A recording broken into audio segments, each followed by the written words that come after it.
welcome to the Emotional Balance Sheet Podcast, your guide to help you manage life, money, and multiples.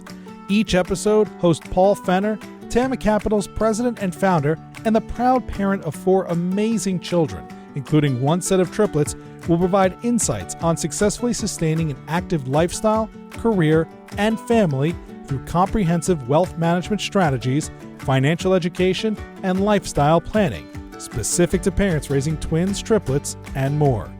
Learn more, subscribe to the show, or connect with Paul at tamacapital.com. This podcast is for informational purposes only and should not be relied upon for investment decisions. Clients of TAMA may retain positions in the securities discussed in this podcast. What can an entrepreneur teach a non-entrepreneur?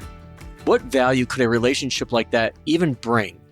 With an open mind, it may help you build for tomorrow. Jason Feifer is the editor-in-chief of Entrepreneur Magazine, but that is not who he is or what defines what he does. Instead, Jason Feifer is a person who tells stories in his own voice.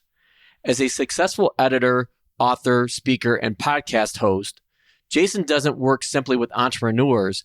He works with all of us through his valuable skill of telling stories that helps us build for tomorrow. But what exactly does that mean? It centers around not panicking when you see change coming or when it has already arrived. The ability to learn to apply filters that can reduce the constant and consistent noise that surrounds us. And the capability to help liberate ourselves from nostalgia and build a new narrative for our lives. Jason lays out 3 important questions we should ask ourselves if we are to liberate ourselves from nostalgia and build a new narrative for our lives. Additionally, he provides great frameworks for utilizing Richard Ryan's self-determination theory and Bethany Frankel's theory of buckets. But one of my favorite topics we covered was at the end when we talked about how LeBron James has this intense focus on making the main thing the main thing. Please enjoy my conversation with Jason Feifer. So, Mr. Jason Feifer, welcome to the Emotional Balance Sheet Podcast. Thank you for having me.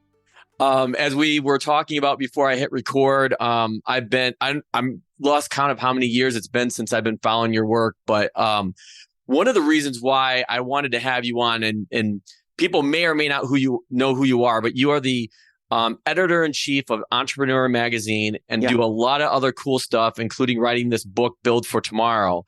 And why I wanted to have you on is probably a lot of people that listen to my show aren't entrepreneurs.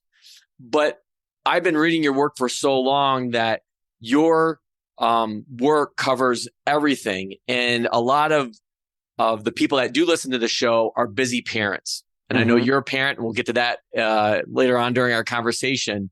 But I wanted to make sure that I introduce you to my audience so that they could get a front row seat into your work and what you do. So I appreciate you being on. Oh, thanks for having me. I appreciate it. Yeah, I'm just for context, editor-in-chief of Entrepreneur Magazine, and I just do a ton of other stuff. I have a number of podcasts. I got this book, Build for Tomorrow, that came out in September. Do a lot of traveling, speaking, startup advising. I have 2 kids, as you said. So, and there's some other things. So I'm overstretching myself, but aren't we all? True that. And so I'm going to put links to everything you just rattled off in our show notes, so people know where to find your work and how to connect with you. Because that's the one thing I love about you, especially online. LinkedIn is how we normally communicate with each other, is that you're very responsive to people, and that's not lost on myself nor a lot of the people that follow your work. So I'm sure we all appreciate that. Oh, I appreciate that. I'm glad it's not lost. It's intentional for exactly the reason that you're just describing there, being on the other side of it. I believe that if you're going to build a community, then you need to be reachable and engaging with that community. And it's funny, the easiest thing that you can do is to respond to somebody. I mean, it literally takes a second. And yet, when you do respond to somebody, they're invested in you. They're invested in you a lot more than they might have been before. They feel like they have a connection to you. They feel like they're a part of your journey in some way. It is you got to do it one by one. There's no way to mass scale that. But I think that engaging with people directly is just simply the easiest and best way to build long-lasting fans. So speaking of engaging, we're going to talk a lot about the Build for Tomorrow book today. Sure. And where I really wanted to lead off with it is you talk a lot about not panicking when change is coming. So how do you not panic when change is coming or has already arrived? Well, so the context there is that the book argues, Build for Tomorrow, the book argues that change happens in 4 phases: panic, adaptation, new normal, and wouldn't go back. And my argument is that everybody experiences all 4 of these phases. The thing that is the difference maker is that some people are able to move through them faster than others. And that is in part because that first phase, panic, everybody experiences it, right? I mean, I'm not here to tell you that you shouldn't panic or that you won't panic. You will. I've panicked. But rather that I think incredibly adaptable people use that panic to drive towards the future. What they are concerned about is that the thing that they used to do doesn't work as well anymore. And they are panicking that they don't know the answer to what is next. But a lot of other people will panic because they feel like they're losing their grip on the thing that used to work. And therefore, what they will do is try to hold on tighter to it. They will look backwards instead of looking forwards. So the panic is going to be there. I cannot give you any words that will remove panic from your life. But what I can do is tell you that you can utilize that in one of 2 directions, either backwards or forwards. So let's stay on that for a second. When it comes to working through backwards or forwards, obviously we want to work forward, but let me start with the backwards part. Sure. How do we, and I know you probably give a few examples in the book and feel free to go with one, but how do we not go backwards? So it starts by recognizing, or at least hypothesizing, what gain can come from the change. We are built, the human brain, to guard against loss. Decades of psychological research have confirmed loss aversion theory, which shows that people are more concerned with protecting against loss than they are with gaining something. And we will process things as loss, even if they are gains, which is crazy, but we do it. I've done it many times myself. I mean, how many times have you scored some kind of victory, but then you realize the victory could have been larger, and therefore you feel I got a hot tip to buy Bitcoin when it was at $4,000 a Bitcoin years ago, and I bought 2 of them. And then at when Bitcoin was at $16,000, I said, I think can't possibly go any higher than this, and I sold. And so I made money, right? I made actual money. But then, of course, it went to like $60,000 a Bitcoin, and I experienced loss. All I could do was focus on how much money I could have made. I felt like I had lost imaginary money that I never made because I sort of was counterfactual thinking, and I was comparing my own reality against what could have happened. So that is what we need to do, is recognize that our natural instinct is going to be to identify loss. That when change comes, it is going to make us feel like we do not have access to the thing that we were comfortable with from before. And we are going to then process that as loss and then start to extrapolate that loss and imagine all the other things we're going to lose because we've lost this one thing. All right, I lost this, and therefore I'm going to lose this. Therefore, I'm not going to be as relevant. Therefore, I'm not going to understand this. Therefore, nobody's going to want to talk to me. And instead, what we need to do is start to hypothesize gain. What does the gain look like that's coming out of this thing that's happening now? Some gain will come, I guarantee it. So the question is, what is it? What can you learn? What are you better positioned to do? Who do you know now? Or whatever the case is. And then start to ask yourself questions like, what am I doing? Like what habit or skill am I learning as a result of this new thing? And how can that be put to good use? Once you're able to start focusing on what potential gain can come out of a shift, you can start to explore those options and see which one is actually going to drive new value for you. Does that take some of the fear out when you start exploring those various options? I think it does because it gives you something to do. All right? I mean, so much of the challenge here is that when change happens, whether or not we initiate that change ourselves or not, we almost feel like we're throwing ourselves into a fast moving river, and the river is going to take us where it's going to take us. That's how it feels, and as a result, we feel like we have lost a sense of control. We have lost some autonomy, and we need that. We need that sense of control. We need that sense that we have a choice over what happens next. If we don't have that, we are dissatisfied. And so when you start to hypothesize gain, one of the most important things that you're doing is just putting yourself back in the driver's seat. If I have 3 ideas on how I could take what's happening to me right now, some kind of change happening, and do something productive with it, well, that gives me something to do. It gives me something to test. And that by itself is incredibly, incredibly valuable. You know, there is, I mean, just to bring in another kind of tenet of psychology oh my gosh, now I'm blanking on the name of it. It is self-determination theory. Self-determination theory. Ryan, Professor Ryan from University of Rochester, right? Behind self-determination theory? Yes. Richard Ryan. Yep. Maybe. I don't think is one of the creators of self-determination theory, but maybe is a active proponent of it. Self-determination theory, I'm looking it up to see, was Richard Wright. You're right. I take it back. Yeah. I've reached out to him because I wanted him on the show too. Oh, really? Oh, Edward. So it was Deci and Ryan. Edward Deci yes. and Richard Ryan wrote a book called Self-Determination and Intrinsic Motivation in Human Behavior.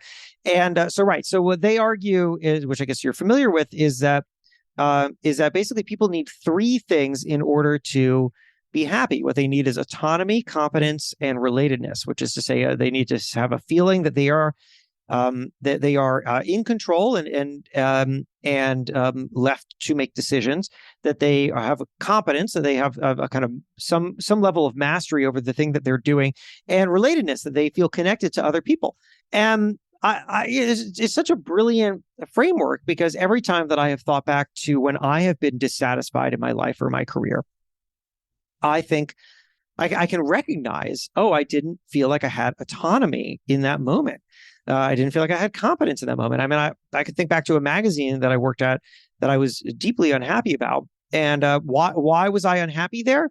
The reason was because I had 2 bosses that couldn't agree on what they wanted in the magazine, which meant that I never felt competent because I never felt like I could understand what they wanted. And therefore, all my stories were rejected, or they were edited to death or something, right? And then also I didn't feel like I had autonomy because I was basically doing somebody else's thing. And then because I was dissatisfied in those ways, I really didn't have relatedness either, because I didn't know how to connect with my colleagues because I was so dissatisfied. And so when we can give ourselves those things back, we start to put ourselves back in the driver's seat. I mean, to bring back what I'm talking about is trying to recognize and identify gain. When you recognize and identify gain, you're moving towards something. You're giving yourself some level of autonomy. Now you are in control of what happens next.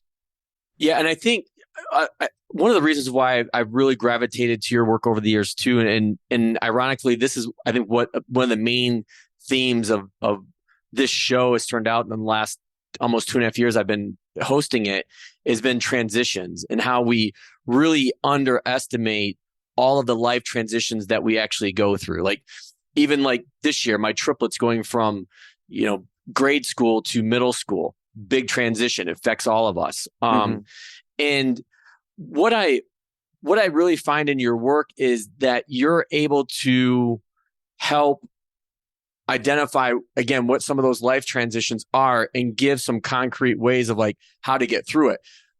Probably one of the best examples that you talk about or have walked people through is like career transitions. Like when you get let go of a job, for most of us, that's our livelihood, our friends, a lot of relationships are wrapped up in that. And we lose that sense of autonomy. The things you just mentioned with the self-determination theory. What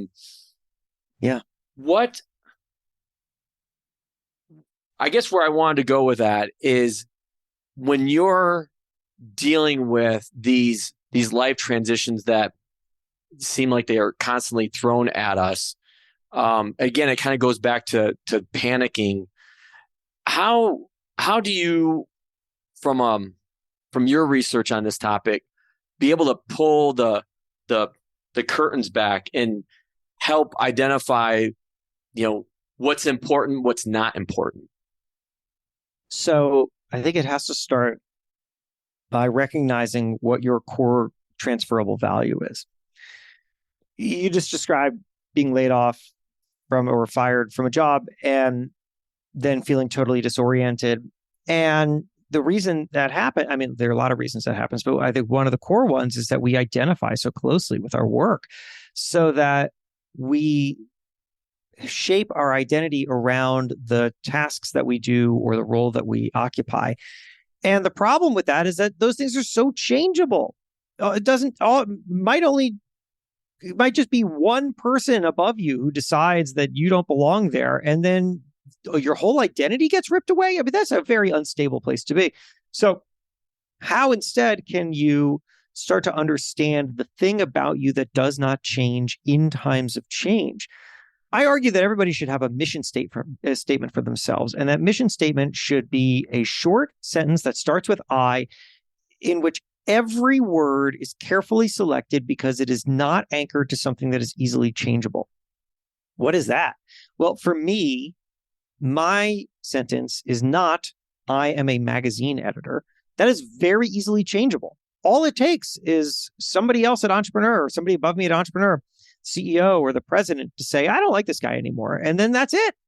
My identity is not, I am a book author or I am a podcaster. Those things are changeable. Or maybe I make a podcast and nobody wants to listen to it. My idea is, here's my mission statement for myself. I tell stories in my own voice. I tell stories, not magazine stories, not podcasts, not books, not whatever. And then in my own voice, which is to say, I am setting the terms by which I am operating. I have reached a point in my career where I'm not interested in carrying the ball for someone else. I am interested in defining things myself. I have this exercise that I walk people through when I give talks. A company will hire me to come in and talk to their team as they're in the midst of a transition. And I present them with this and I tell some stories about people who've gone through it and myself and how I got to that mission statement for myself. And then I give them an exercise. And it is fascinating to hear people's thoughts afterwards. They all come up to me at all levels, right? From junior folks to very, very senior folks. And they've thought about it and they have some answer, right? And their answer is awesome, right? Their answer is always, I help teams, achieve the greatest possible outcome. I am a solver of complex problems, or whatever it is that people say. And once you recognize that in yourself, you have given yourself unbelievable freedom to articulate your value in endless possible ways. So you got laid off from that job. Okay. Well, that job was just one articulation of the thing that you're really, really good at. Now it's time to find another one and maybe an upgraded one. Maybe there were things about working at that job that you weren't actually all that happy about. Now you get to hit reset and take a little more control and shape things based on who you are now rather than who you were a couple of years ago when you got that job. And you're going to do it guided by the mission statement that you have built for yourself. So one of the other pieces of the book I wanted to pull out and have a conversation on is to have you walk us through these 3 questions that you identified that we need to ask ourselves, which, from my standpoint, helps us to liberate ourselves and form a new narrative for our lives. Can you pull that apart for us? I have a couple places in the book where I have a set of 3 questions. Which one are you referencing? Can you read them out to me? I didn't actually write them down, so I'll let you choose. Okay, interesting. Well, so let me think of what you might be referencing here. So one of the ones that I I think is really important is something that I kind of referenced earlier, but I'll just say, because it is actually 3 questions, which is that when we're going through a change, we ask, number 1, what new thing is happening? Number 2, what new habit or skill am I learning as a result? And then number 3, how can that be put to good use? That's a really good way to focus on what value is in front of you. Another one that I really like, which it comes out of me researching, the starting point was that I was curious about, do you remember Donald Rumsfeld during the lead up to the Iraq invasion? He was being questioned by reporters about something or other, and he went on to this little tangent that people made fun of him for, about how there are known knowns, there are known unknowns, and there are unknown unknowns. Yes. And you've written about this several times. Yeah. Well, yeah, because I find it really interesting, because it was like everybody made fun of it, but I looked into it because I was just curious, what is it? Because it didn't seem like a thing that you just say off the top of your head in a press briefing. And it's not. It's from this thing called the Johari window, which is a self-assessment tool from the 1970s that has become very popular in military circles, because it helps evaluate, what about a situation is knowable and what about a situation is unknowable. And I realized that there are ways to apply this directly to ourselves, right? I mean, if we're grappling with a change, or we're trying to explore a new direction, it's really worth asking ourselves, like, what do I know that other people know? What do other people know that I don't know? And what do I not know other people know? Right? Because it's like, because you start to think, okay, my competitors know something.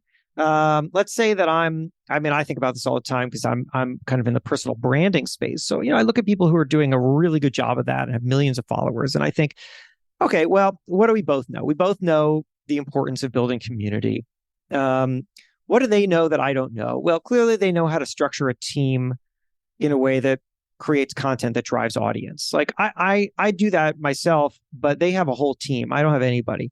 So they know how to do that. I should figure out how to know that. But then what do they know that I don't even know they know? What is happening that isn't illuminated?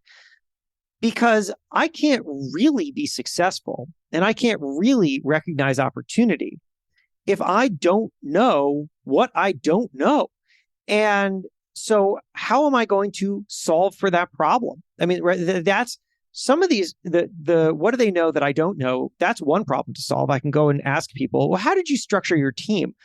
But that by itself is not the answer, because there are also things that they're doing that I am just flat out unaware of.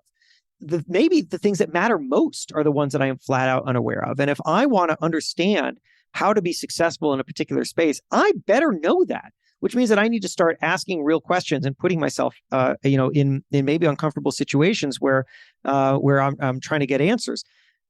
These kinds of frameworks, I think they can be panic inducing, because it can be like, oh my God, there are all these things that I don't know, but they're practical. They lead to practical steps, which again goes back to giving me autonomy. There's so much to unpack there, but I know I only have you for a limited time. So that just means we'll have to come back and have this conversation. Sure. Let me ask this question. It's somewhat related. And I know you talk about this in the book and then in a lot of your writings as well. And I think this applies to busy parents, which is you, which is me, which is a lot of people that listen to I think probably to both of us or read both of us. Yeah. Which is, how can we help ourselves filter out the noise that constantly surrounds us? Well, it's a really good question and a hard thing to do. It's easier to talk about than it is to do. The very first thing that comes to mind as you ask that is this conversation that I had with Bethany Frankel years ago. Bethany Frankel being a former Real Housewife who then started Skinny Girl and has just built a whole lot of very successful brands. And we were talking about time management. She herself is also a parent. And she was telling me how she's like to think she's come to this way of thinking about time management through what she calls the theory of buckets. And the theory of buckets is that you can have a unlimited number of buckets in your life, but you have a fixed amount of water with which to fill the buckets. So how do you want to distribute that water, right? You could have 30 buckets, each with a tiny amount of water in it. Or you could have 4 buckets that you're filling close to the top. And, what she said is like, look, you could spread yourself really thin. You could spread that water out. But like, if you're just putting a little bit of water into all these buckets, the buckets aren't getting you anything. They're not really driving any significant opportunity. They're not, there's nothing to build upon. It's not making you money. So one of the ways that she thinks she has been successful is by eliminating buckets, by just thinking about what is it that I shouldn't be doing right now that is taking some of the water that really belongs somewhere else. And that's a really nice way to think about it. And I certainly I'm often in situations where I'm working late at night, or like last night, my wife and my son were watching Wednesday, which is what all the kids love. And I wasn't down there with them. I was up in my home office, like working. And part of that is, frankly, I don't really care that much about television, so I don't really want to watch Wednesday. But I was missing out on the sort of bonding moment, and I definitely was thinking at the time. I was like, I'm doing a whole bunch of stuff that possibly doesn't matter right now, right? Like some of it matters, but some of this stuff I'm engaging with, or I'm working on some project that's probably not going to go anywhere, or like because I've been doing this for a long time. And like, what would happen if I just eliminated some of this stuff and freed up time that I could use in more valuable ways? Just listening to you talk about that and going back to the point that you made earlier about having your own mission statement, that's one of the pivots that I've made as a financial advisor and working with the families that I do is when I start meeting with a new family or even, existing families, and I'm putting together, their wealth management plan, if you will. Most people have this stereotype of financial advisors all about numbers, picking stocks, whatever. Mm-hmm. And I've really tried to reposition myself and look at, okay, let's define what's your family purpose or ideals? And then below that, well, what are the objectives you want to achieve? And then below that, your action items. So what I found, and I think what you've laid out, which is why I wanted to have you on, and I think people like the show because the people that come on, such as yourself, give concrete action items that you probably gave 4 or 5 things that people could take away and do things in their lives today and start making a difference. And I think one of them is this tying back to, if I've got my purpose aligned right, then I know what buckets to fill. Yeah. Yeah. I think that's a really nice way to apply that, because the mission statement is the source code, and everything that you do should flow from the direction that you're giving yourself. And if you do that, then you will maximize the thing that you're most focused on, because you understand that it matters. LeBron, I had a friend who worked with LeBron James, and he said LeBron would always like to say, make the main thing your main thing, and or make your main thing the main thing, or whatever it was, something like that. And right, and it's like, for LeBron, that's basketball. Like every opportunity flows from him being really good at basketball, and so he's going to make sure that main thing is his main thing. But what is it for someone else? Everyone's got a main thing.